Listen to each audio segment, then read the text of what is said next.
This is Mark Nowla back with you, all presented by our Sports Boosters. And I have a special guest with us here at halftime.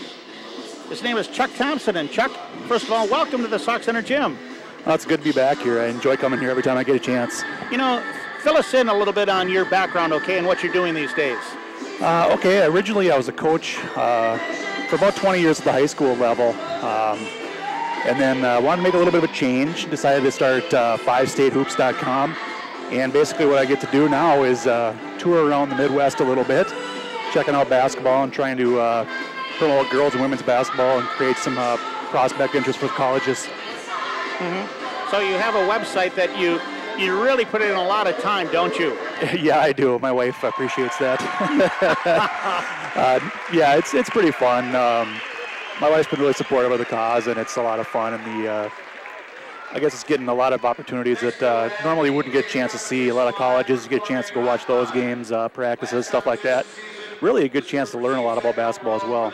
You know, I did want to touch on a subject that is kind of a talker these days with AAU basketball. You hear comments from Kobe, you hear it from LeBron, and I know you've been in contact with a lot of AAU stuff and the high schools too.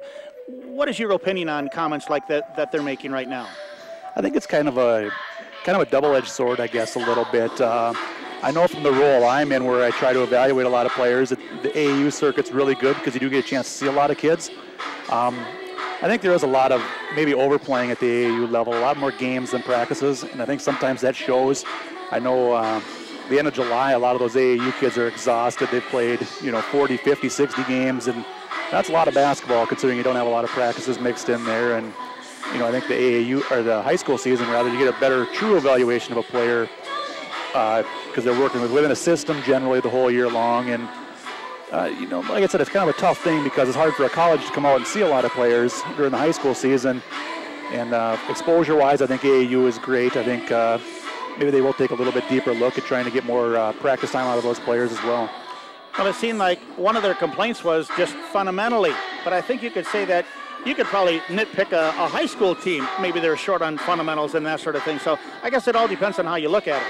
Yeah, absolutely. I mean, being around the AAU circuit a lot, too, in the summer and spring, I do see a lot of excellent coaches. For high school kids, you get a chance a lot of times to work with Division III coaches in AAU, which, obviously is going to be a great experience for those kids to learn from veteran coaches like that. I think sometimes you see kids playing for coaches that maybe aren't as experienced. And I think AAU has made they're starting to make more of a commitment to trying to get coaches certified. I know that's something that's kind of making the rounds a little bit.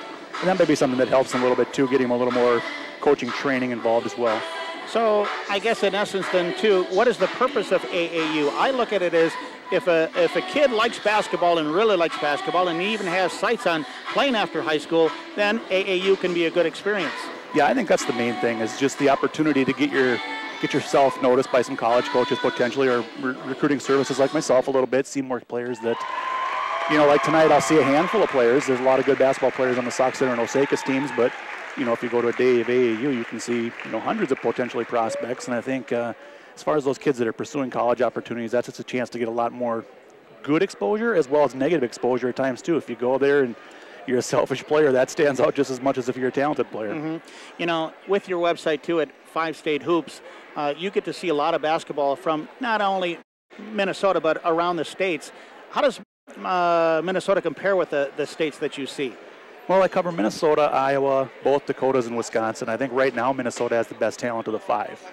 I think they're slightly ahead of Wisconsin. Iowa's got some very talented young players coming through. The Dakotas just obviously don't have as many schools, so there's not going to be quite as much talent in those states. But I think, you talk to college coaches, there's a lot of talent in Minnesota, especially these next coming seasons, the next 3 or 4 years. There's going to be a great number of Division I players. And that always helps the Division II and Division III and NAIA programs as well, because you're going to have that trickle-down effect of talented players that some years might be a Division I kid, but you might be getting them at a Division II or Division III, and really helps basketball all around, I think, by having a good, the good depth like we have in Minnesota right now. And again, with your website and also on Twitter, you seem to get a lot of exposure. Is that really growing for you too? Yeah, I started individual Twitter accounts by state too. I don't know if that's a good idea or not, or if that's just going to double my work, but that's kind of fun. I think on Twitter, it's a chance, if a kid does well, you get to throw their name out there a little bit. I have it's at 5 spelled out State Hoops is my Twitter that I use for games generally.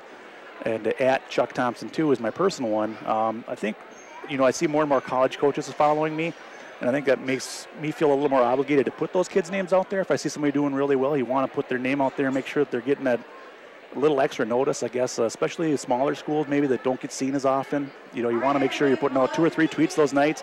If a kid's doing really well, you want to get their name out there if possible, and that's kind of one of the things I'm really focusing on as well. Well, and I've got to get your opinion, too, on what do you think about the Sauk Center team as you see them here. And some of these girls personally anyway from coaching experience, right?